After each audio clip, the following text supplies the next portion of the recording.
bonjour cher Soninkaranote. Alors aujourd'hui nous sommes avec Gassama. Alors déjà monsieur Gassama, nous voudrons bien que vous nous parlez de vous. Qui êtes-vous? Je vous remercie Koïta. Donc moi je suis de Golomi, un village qui est sur le département de Bakel. Donc je suis venu en France comme tous les enfants du Vallée du Fleuve pour chercher de l'argent. Bon, ben, depuis que je suis là, ça fait, on va dire maintenant, depuis 1978, à ce jour, je suis en France. Donc, comme beaucoup de jeunes de la Vallée du Fleuve, j'étais à l'école, comme tout le monde. Bon, jusqu'au niveau du CAP, après j'ai passé l'entrée en 6e, j'ai réussi à mon entrée en 6e. J'ai fait, par la volonté de mon père, j'ai fait un peu le service militaire à Tamba.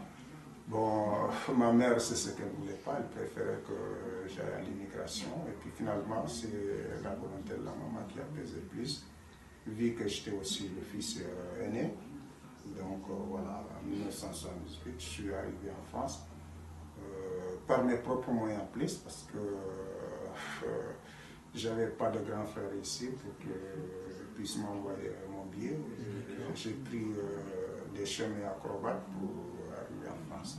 En tout cas, vous êtes là aujourd'hui en France et on vous rencontre aujourd'hui en tant que président de l'association de taxis Soninké. Mais avant d'arriver à parler de l'association de taxis Soninké, quand vous êtes arrivé en France, comment est-ce que vous vous êtes débrouillé pour travailler, pour subvenir à vos besoins? Au départ, bon, j'avais mon père, mon oncle qui était là à Boulaye Gassama.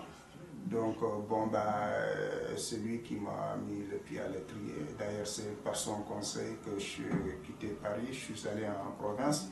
Là, il n'y avait pas plus de contrôle parce que je n'avais pas de papier. Donc, quand je suis allé en province, bon, avec le papier que j'avais,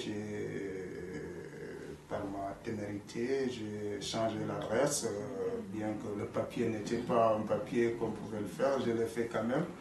Bon, je suis rentré dans une entreprise bon, que le patron m'a fait confiance, j'étais presque en management de l'entreprise, donc voilà, bon, et après, bon, ben, quand Mitterrand est arrivé au pouvoir en 1981, il a essayé de régulariser nous qui avons un papier qui n'était pas vraiment ce qu'il faut. Alors voilà, bon, et puis du coup les entreprises en province c'était des entreprises familiales.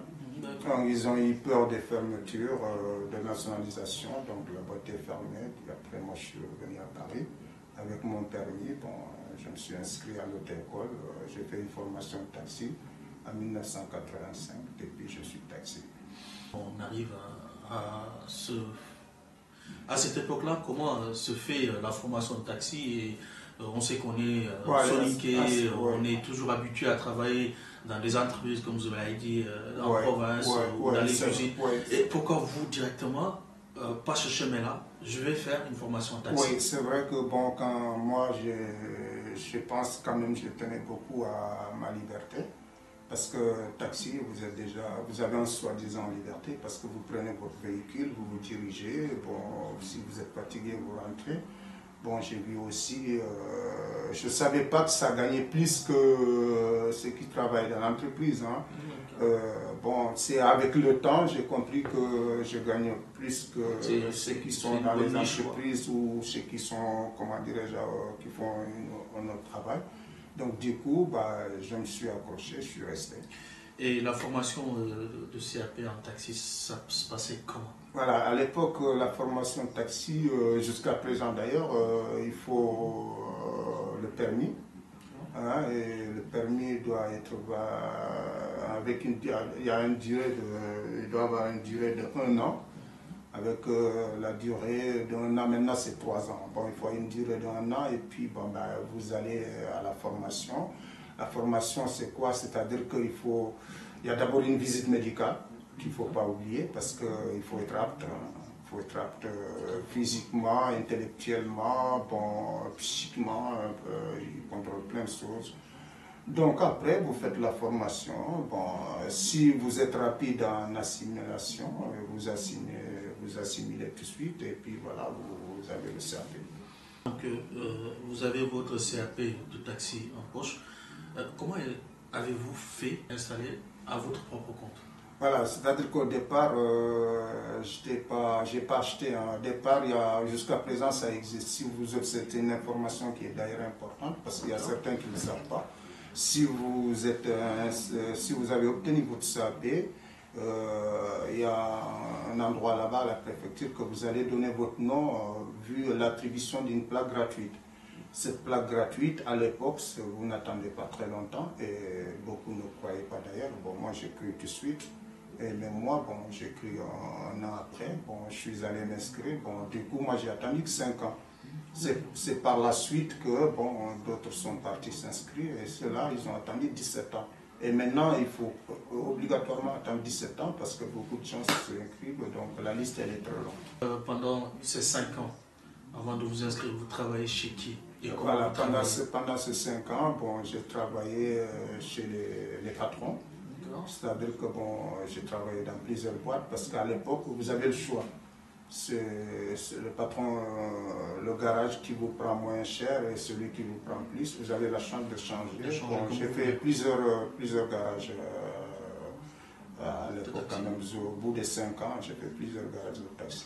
Après, bon, ben, quand je l'ai eu, je suis devenu artisan, on va dire comme ça, bon, patron. Maintenant, ben, depuis, je travaille à mon compte jusqu'à 17 ans. C'est la 17e année que j'ai vendu pour racheter encore maintenant, parce que je ne pouvais plus attendre aller à la plaque gratuite pour attendre encore 17 ans. J'ai tout de suite racheté. D'accord. Comment le taxi fonctionne en termes de rentabilité? Le taxi est rentable quand vous devenez artisan.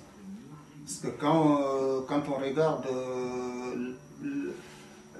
ce que vous payez au minimum par semaine au patron, c'est 1000 euros.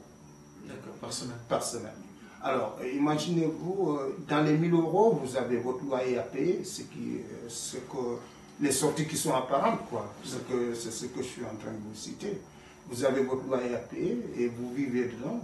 On va estimer que vous gagnez pas uniquement 1000 euros, vous pouvez gagner plus de 1000 euros, autre chose. Donc, quand vous devenez patron, les 1000 euros deviennent une entrée personnelle. Donc, ça veut dire que le taxi, il est rentable que quand vous êtes, comment dirais-je, patron et que vous travaillez. Comment êtes-vous arrivé à entrer dans cette association et c'est quoi cette association? Voilà, donc moi, comme je l'ai dit tout à l'heure, moi j'ai eu mon CAP en 1985. Du coup, bon, ben, un jour, il y a un certain M. Traoré qui m'a abordé. Bon, il m'a parlé de l'association. Bon, et puis, bon, ben, par la suite, je suis allé en tant qu'observateur. Bon, donc, l'association elle-même, elle est créée en 1985 aussi. Bon, le premier président, c'était Sambala Traoré. Bon, moi, quand je suis entré, je l'ai d'ailleurs dénoncé. Hein. Ça, c'est le côté un peu qui n'est pas de soniqué, qui n'est pas très bien sélectionné. Donc, c'était quoi? C'était parce que, bon, ben, je suis dans une association où chacun vient d'un secteur donné et qu'on se retrouve dans un seul endroit, dans une seule structure. Chacun se disait, d'autres se disaient, je suis seul de village chez moi, et c'est moi qui commande, je suis marabout chez moi, c'est moi qui commande. Je dis, mais on ne peut pas aller loin avec ça. Et dans ce cas, et la compétence, elle est où? Maintenant, moi je pense que si on veut que les choses marchent, il faut donner ça à la compétence plutôt puisque chacun est chef de village, maintenant on cherche les compétences. Voilà. Mais s'il faut le répéter encore, ça c'est le côté, on va dire, le mauvais côté de Soninké. Parce qu'on ne peut pas tous être dans une structure et gérer tous en même temps, c'est pas possible. Il faut une tête et une queue. C'est bien vrai que c'est un travail d'équipe, mais dans une équipe, chacun a sa place. Tout à fait. Si vous êtes à la défense, vous allez à l'attaque, ça ne marchera pas. L'équipe ne marchera pas. Bon, moi, c'est vrai que bon, beaucoup vous diront que M. Gassama il est un peu autoritaire. Moi, ce n'est pas de l'autorité, c'est comme ça que j'ai géré parce que je sais que j'ai un objectif et comme vous le savez déjà, un objectif, il faut des mécanismes et des méthodes pour y arriver. Tout à fait. Bon, et ces mécanismes et ces méthodes-là, pour y arriver, des fois, il faut quand même s'imposer. Voilà, moi, c'est comme ça que j'ai réussi à faire fonctionner la thèse comme elle est aujourd'hui. Justement, ont été vos objectifs en fait? Voilà, moi, mon objectif, c'est de permettre à tout un chacun de devenir artisan. D'accord. Voilà, bon, j'ai vu des jeunes, bon, l'idée, pour vous dire, comme on était à 15, hein, on était à 15, plus, on n'était pas nombreux, on était à 15, plus quelques membres comme ça, 20, on va dire. Bon, j'ai vu des jeunes qui sont nés ici, qui sont très courageux, qui font le taxi. J'ai vu aussi d'autres jeunes qui viennent de l'Afrique, qui sont très courageux, qui font le taxi. Mais que je vois qui prendront beaucoup de temps et beaucoup de fatigue pour gagner en fin de sorte un tout petit peu, quoi. Et pourtant, je sais qu'ils peuvent devenir artisans si on met en place un fonds commun. C'est-à-dire que si on essaie de les aider, quitte à même prendre son propre argent, les aider à s'installer, et puis de bouche à oreille, si les gens entendront, ils viendront. Donc c'est ce qu'on a fait au départ, bon, puisque dans l'association, il y a une mutuelle, il y a un compte de fonctionnement où les cotisations vont, la mutuelle. Donc on est allé voir notre banque. Notre banque nous a appuyé sur l'idée, bon, et nous a soutenu sur l'idée jusqu'à présent. C'est comme ça que ça marche. Alors de 15 personnes, de 20 personnes, de 15 à 20, on est aujourd'hui 100 personnes d'ethnies différentes. Donc parmi les 100 personnes, il y a d'autres qui sont devenus artisans au fil du temps, mais il y a d'autres qui sont locataires et au fur et à mesure, on est en train de les installer par le système qu'on a mis en place. Techniquement, en quelques mots, comment ça se passe en fait? Les gens veulent comprendre. Vous dites que vous aidez les gens à devenir artisans. Par quel mécanisme? Voilà, bon, comme je l'ai dit tout à l'heure, c'est toujours des mécanismes, hein, parce que dans un mécanisme, il y a des critères de sélection. Alors, dans ce qu'on appelle mécanisme, il y a aussi, il faut quand même mettre la personne en observation pendant un certain temps. Donc, la mutuelle, elle est ouverte à tout le monde. Alors, la baisse de cotisation est de 100 je ne sais pas, à la force de l'individu. Donc, nous avons jusqu'à là des cotisations qui vont de 100 à 200, 300. Alors, 200, elle est étalée sur l'année, c'est-à-dire dans l'année il y a 52 semaines, ça fait 5200. Le membre qui adhère 5200, il aurait par semaine, voilà. La personne doit au moins minimum 100 euros. Voilà. Et les 52 semaines, ça fait 5200. 5200. Et cette personne-là aura cotisé une première année. Alors, en fonction de l'apport, la banque demande aujourd'hui 47 000, 47 à 46 000. Alors nous, moi, je sais quel moment la personne est prête pour que son dossier soit présenté à la banque. Au bout de 5, c'est-à-dire que plus, comme je venais de dire, de 100, 200, 300, effectivement vous êtes plus que vous mettez, plus vous avez de la capacité financière, plus vous êtes vite fait installé. D'accord. Donc celui qui part pour 300, il a plus de sens d'être installé par rapport à celui qui part pour 100. Tout à fait. Mais les 100 qui sont la cotisation qu'il aura donnée, il peut le prendre quand il veut. Hein. Ce n'est pas, on ne confisque pas. Hein. Tu peux prendre autant que tu veux. Mais avec le temps, c'est-à-dire qu'un an, 2 ans, 3 ans, il est en train de mettre en place son apport personnel. Donc, plus il met, comme j'ai dit tout à l'heure, plus il a la chance d'être installé à son compte. Mais il faut tenir. Et comment travaillez-vous avec la banque? Voilà, bon, nous travaillons en transparence avec la banque. Tout le monde sait qu'avec la banque, il faut que les choses soient claires, quoi. Bon, la banque, moi, me demande une lettre pour justifier les fonds. Bon, c'est ce que je fais. Et puis, la banque, on a un protocole d'accord avec la banque. Toute personne qui vient chez nous, sauf si elle est interdite bancaire, sinon elle a la chance d'obtenir son crédit, puisqu'on aurait mis en place l'apport que la banque demande. Mais aujourd'hui, la licence, elle est à combien? Aujourd'hui, la licence, elle est chère. Elle est à 230 000. Bon, et puis la banque demande 47 000 € d'apport personnel. Bon, franchement, on est à ce niveau-là. Mais toujours est-il que bon, ben, dans l'association, on continue toujours à faire installer les gens qui s'installent. Vous avez le crédit de la part des Soninké? Oui, oui, parce que bon, il faut reconnaître ça. Bon, ils ont une très grande reconnaissance envers moi personnellement. Ils ont une très grande confiance envers moi personnellement. Et nous avons un trésorier à qui son honnêteté est incontestable. Qui est d'ailleurs M. Diarra Toumani, il est de Gabou. Bon, il a toujours, comme moi, il a toujours été trésorier, parce que le temps que moi j'étais président, il a toujours été trésorier. Avant moi d'ailleurs, il a été trésorier. Donc il y a une totale confiance. Moi je pense que sans ça, on ne pourrait rien, on ne pourrait pas faire ce qu'on est en train de faire. D'accord. Alors, donc, depuis 2006, vous êtes au destiné de cette association. Aujourd'hui, concrètement, quelles ont été vos réalisations? On a fait des réalisations. C'est-à-dire que nous, notre réalisation, tout le monde sait qu'une association, c'est un but non lucratif.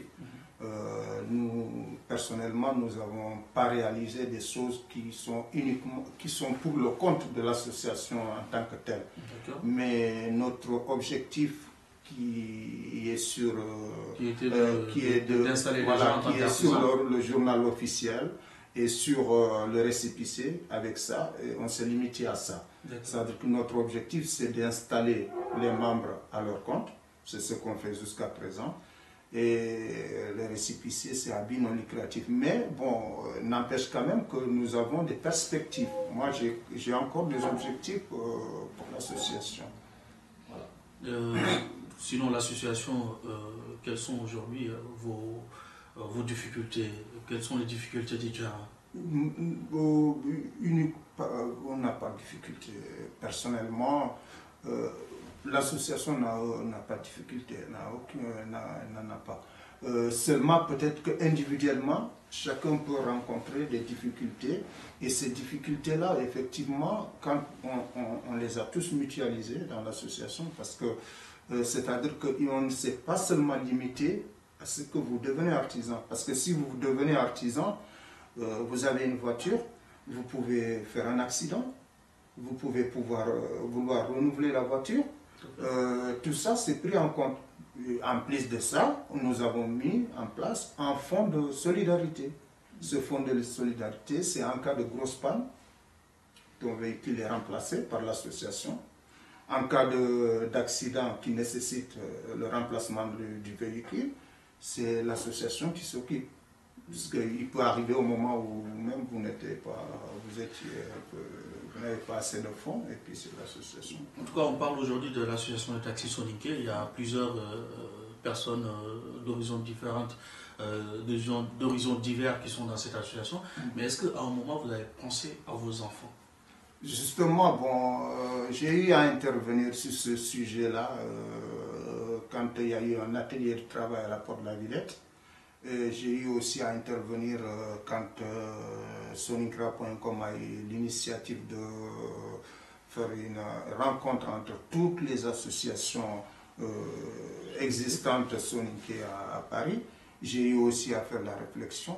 Parce que j'avais même dit qu'il va falloir que, c'est vrai qu'il est bien, nous avons construit nos hôpitaux, nous avons construit nous-mêmes nos écoles, nous avons amené nos enfants à l'école, au village, hein. Nous avons construit des hôpitaux pour les soigner. Rempli les greniers. Bon, c'est-à-dire que jusque-là, moi je pense qu'on est en train de faire le rôle de l'État. C'est ça, ce n'est pas de notre rôle, mais tant mieux si on a pu à le faire. Mais maintenant, il faudrait qu'on pense à nos progénitures. C'est ce que je fais depuis longtemps d'ailleurs. Parce que je suis en train de, presque j'ai du racolage, je suis en train de les orienter vers le taxi. Et seulement je me suis, parce que quand ils viennent dans le taxi, s'ils voient, comme je vous ai dit tout à l'heure, payer 1 000 € par semaine au patron et pouvoir avoir quelque chose pour y rester, ils ne pourront pas. Ce qu'il faut faire pour qu'ils puissent rester, il faut les aider à s'installer à leur compte. Alors, j'ai des jeunes dedans qui sont nés ici, qui sont arrivés, qui se sont installés, ils se sentent bien parce que, bon, ce qu'ils donnent au patron, ils ne donnent plus au patron, ils le gardent pour eux. Donc, parce que moi, je me suis toujours dit que l'Afrique, au pays, au village, c'est bien. Mais tu ne peux avoir la force de faire quelque chose au pays que quand tu es bien installé ici. Voilà, bon, je pense qu'il va falloir que je ne suis pas en train de dire que tout le monde doit faire comme moi, mais il faut qu'on essaie de réussir d'abord ici. Hein, si on a des idées qui peuvent faire en sorte que les jeunes ils puissent s'investir et s'impliquer dans le travail, il faut que chacun y mette du sien. Bon, en tant que père de famille, ici en France, il y a une question qui m'interpelle, parce qu'à chaque fois ça revient dans les débats. Aujourd'hui, on vous indexe, vous parents, que vous n'avez pas vraiment réussi l'éducation de vos enfants parce que vos enfants ne parlent pas soninké, vos enfants ne connaissent pas la culture soninké. Bon, pas forcément vos enfants, mais en général, les enfants soninké dans l'immigration. Quel message lancez-vous à ces gens à chaque fois qu'ils reviennent sur ce sujet-là? Connaître. Il ne peut pas connaître. Pourquoi? Parce que d'abord, plusieurs parmi nous ne voient l'enfant que presque la nuit. Quand il va au lit ou quand le soir, l'enfant est encore à l'école, lui il est au travail. Quand il rentre, il couche, il dort. Là, le temps que le gosse fait à parler le français, il ne met pas autant à parler le soninké. Il ne peut pas. Bon, et la culture, du moment où le père lui-même, quand il rentre à la maison, cette culture-là presque... il se branche sur TF1. Il se branche sur TF1, il parle... non, c'est-à-dire qu'on est en train d'embrouiller les enfants, moi je pense. Bon, ça, je dis ça pour ceux qui ont été à l'école, qui pensent que les enfants peuvent vivre ici et continuer à apprendre la culture de ce que nous avons au pays. Moi, je pense que on est en train de les embrouiller. Si vous avez été à l'école et que vous avez eu... Parce que ce qu'on apprend à l'école, c'est purement de la science, c'est tout. Hein. C'est pour que ça puisse nous aider à réussir, tout simplement. Maintenant, un gosse qui réussit bien son